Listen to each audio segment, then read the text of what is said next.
कथा. श्री स्वामी समर्थ जोडाप्पाच्या मुलांबरोबर गोट्या खेळत होते. स्वामी म्हणतात, जिंकायचं असेल तर नेम अचूक पाहिजे, लक्ष केंद्रित करावं लागतं. खेळ म्हटलं तर गोंगाट तर होणारच. जोडाप्पाची सासू पारायण करत असते. तिला त्रास होतो. जोडाप्पाची पत्नी स्वामींना थोड्या चिडक्या स्वरात निदान थोड्या वेळपर्यंत तरी शांतता राखा असं म्हणते. स्वामी मान्य करतात, पण समज पण देतात. पारायण करताना खेळाचा आवाज ऐकू तरी कसा येतो?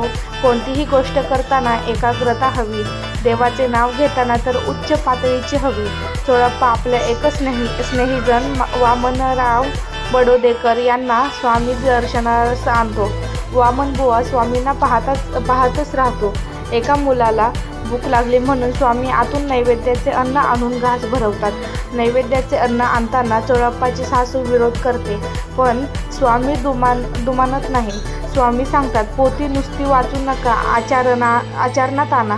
अंधश्रद्धा, सोवळं ओवळं यांच्या जास्त नादी लागू नका.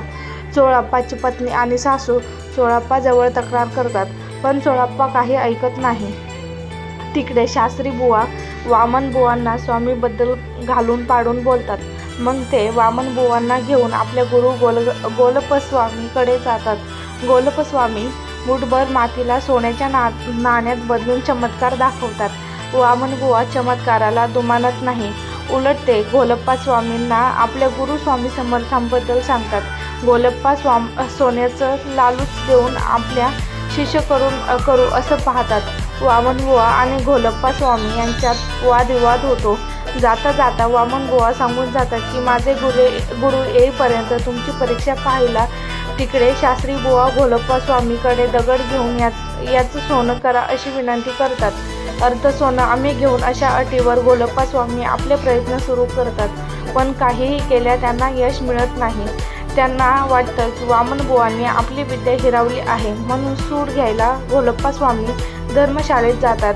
गोलप एक मोठा धोंडा घेऊन वामनबुवांवर टाकायला जातात, पण काय त्यांना धोंडा टाकताच येत नाही आणि उलट ते स्वतःहून पडून त्याच धोंड्याखाली चिरडले जातात. धोंड्याच्या आवाजाने वामनबुवा जागे होतात. त्यांना लगेचच सर्व प्रकरण कळते. ते मनोमन स्वामींना आपले रक्षण केल्याबद्दल धन्यवाद देतात.